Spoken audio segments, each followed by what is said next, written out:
Welcome to our 2019 Clipper 17 BH. We're going to start right in the back bumper here. If you just pull this black plug off, reach in a little bit, you've got your sewer hose in there. So once that guy's fully extended, it is about 20 feet long. And we're just keeping it stored in the bumper here just to help keep any sort of stench out of the trailer, keep things that little bit cleaner.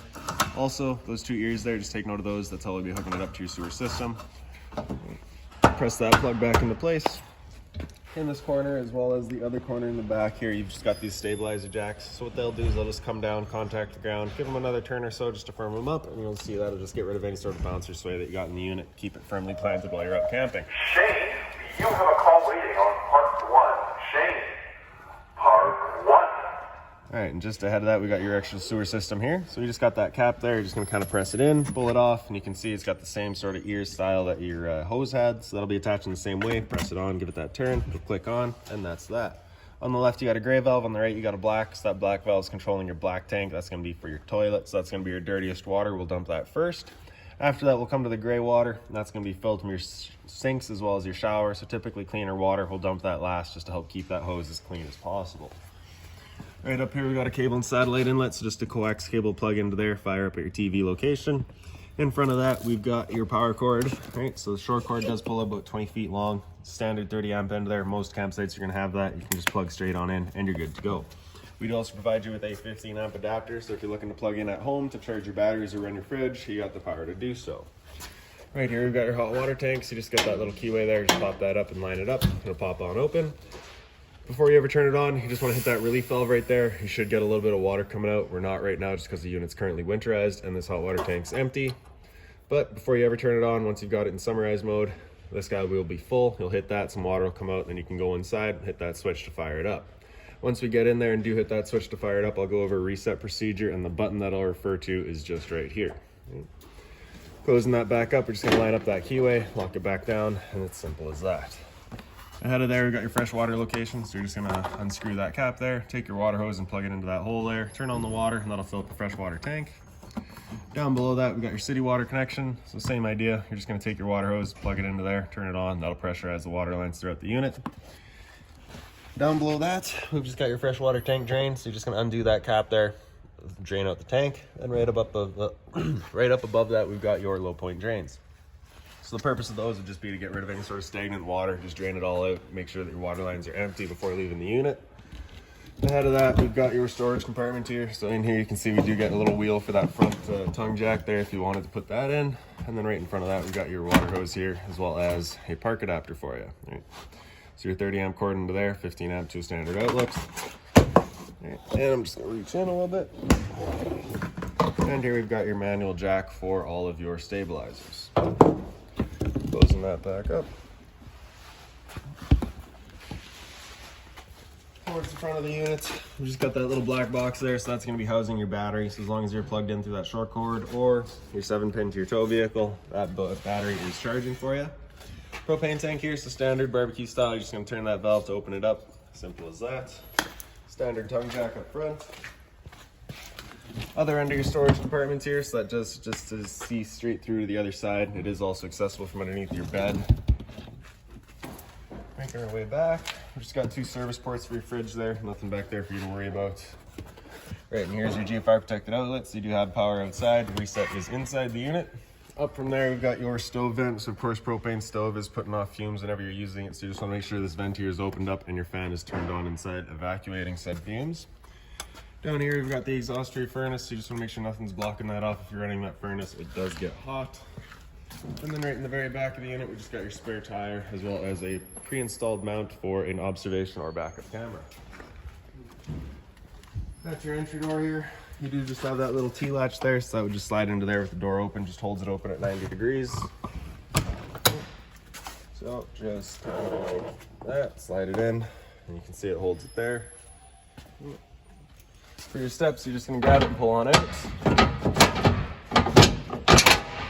Flip that other one over. Then we can make our way inside. Once you get in here, straight in on your left is your fire extinguisher. Standard, pull the pinpoint and shoot. Up from there, this light switch on the right does all of your ceiling lights. The switch down on the bottom is your awning, so we'll just press and hold extend, and that awning will make its way out.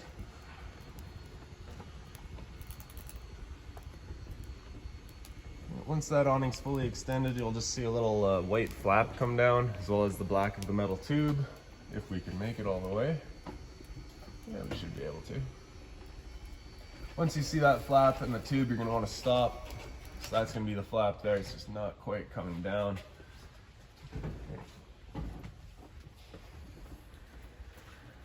So, yeah, you're just seeing the flap there. If we extend it a little bit more, you'd see the black of the tube. You'd stop right there. With it open, you do have the opportunity for it to be running, or sorry, holding water. So what you can do is grab either arm, front, or rear, and just pull down on that, and you can see that changes the pitch of the awning out at the head, allowing water to then run off. Now, if you like that angle better, just because it does give you more shade, you could do the same thing with the arm up front, hold the entirety of the awning a bit lower, and get yourself some more shade. Before you bring it back in though, you just want to make sure the back out is straight and fully extended, just so that we're not running the risk of bending our arms. Then we're going to press and hold the tract. That guy will make its way back in. And that's that. Now when it is going in or out, you just want to kind of keep an eye on it. Make sure that your fabric is staying over top of the tube. You don't want it coming underneath, because it just does run the risk of it, holding water and collecting mold and mildew. Another thing to keep in mind is it does catch the wind. So once you get up to about 15-20 kilometers an hour wind, you just want to bring it back in, just so that you're not running the risk of bending your arms. Right, and there we have it. Now the switch straight up from there is your water pump switch. So just hit that switch, turns on your water pump, drawing out of your fresh tank to pressurize all of your lines. Water heater on the left there, so turn that switch on. That little light up there is going to come on, letting you know the ignition sequence will start. Once that sequence is started, that light's going to go out, and it's going to try that 3 times. If after that third try it hasn't fired up, this light's going to come on and it's going to stay on. It'll be at that point that you'd be going out, hitting that reset switch that we'd shown you. So stood right here, you can actually hear that flame going. You can hear that little whir. We know that water tank's good. Up from there, we've got your monitor system. So battery right there. So because they're plugged in right now, we're currently C for charging, G would be good, F is fair, and L is low. For your fresh tank, as you fill that up, that'll go to 1/3, 2/3, and full. Same idea for your black and your gray. Up from there is your fire alarm, smoke alarm. Right. There we go. Up on the wall here by your entrance, you just got your thermostat there. So with it all the way over to the left, that's it turned off. All the way over to the right, it's going to be max heat. That furnace will turn on. And then anywhere just in the middle with that slider is going to be your temperature selection. One thing with the furnace is it is on a safety switch. So if you've got this bathroom door open, you can hear it turns right off. You do have to have the door closed. Just kind of a safety so it doesn't cork the door. Then turn it off all the way over to the left, you'll hear a click, and that's that. Down from there is your GFI protected outlet, so test on the bottom, reset up top. So if you ever have an outlet that doesn't work, this is the first thing you should come and check. Towards the front here, you can see you got your bed there, standard blind there, TV backers right up here, power outlet, and your cable and satellite outlet for it. A little bit of storage space up above. And if we just pull up on this handle for the bed right here, it does pick right up. You get access to your water pump right down in here, so if you're looking to winterize the unit, you'll be doing that right there. USB outlet as well as the power outlet back there. Bit more storage space here.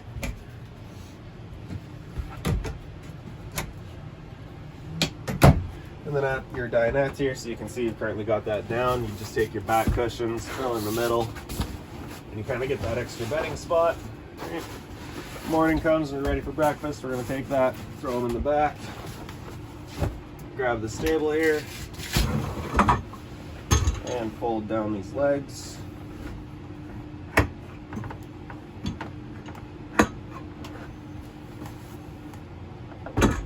There you have it. Straight up from there, you just got a little light there, another outlet. Then in the kitchen, you have the same sort of light up top here, just its own switch on the left side there. For your fridge, pop open the centerpiece here. You got your control over on the left there, so that's your power button. With it just close to flush, that's it turned on. With this one on the right, close to flush, that is it on auto, so it's going to first look for AC power. If AC power is taken away, it'll automatically flip over to gas. If you're out boondocking and you want it running solely off of gas, just have that button come out. It'll run just on the gas. If that check light there were to come on, it's just letting you know it hasn't fired up, so just off and back on to reset it. And if it still doesn't fire up, just make sure you've got propane. To open it up, just push that little thumb latch up, then you can slide it open. Get your little freezer compartment up top here, and then your kind of fridge down below.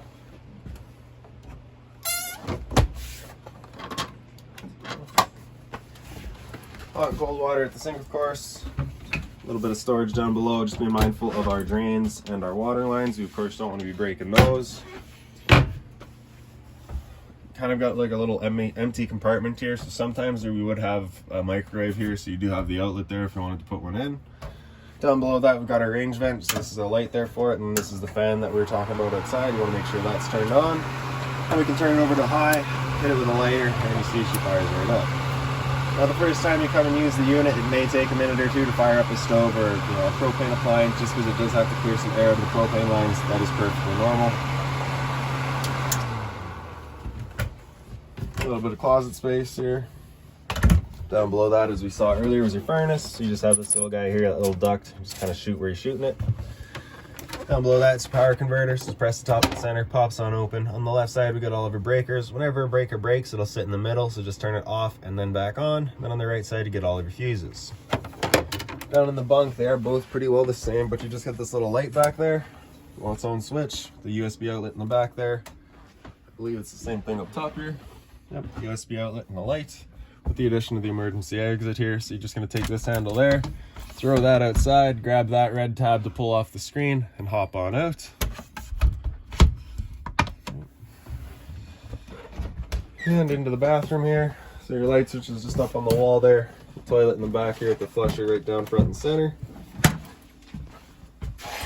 Shower, so standard head and hose, hot and cold water of course. And then right up above my head we've just got your roof vent here.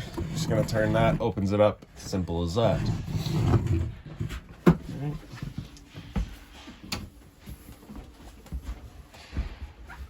Okay. Then above my head we've got our air conditioner here. So you can see we've got low fan, then a low fan again, and then a high fan. So that's just moving air, there's no cooling involved in that. Once you get into low cool, then it'll turn on the compressor and start giving you cooling. High cool is the same thing with the high fan. And then in the back there, you just get your temperature selection. So you do see it has a hot side. That is not hooked up. The unit does not have a heat pump. You do have a dedicated furnace, so we're just gonna leave that on cold. Right. Once we're done, just back down to off. Then you just have the louvers on either end. You can open them and close them. Just kind of choose where air is getting shot. Then you just get your filters on either side.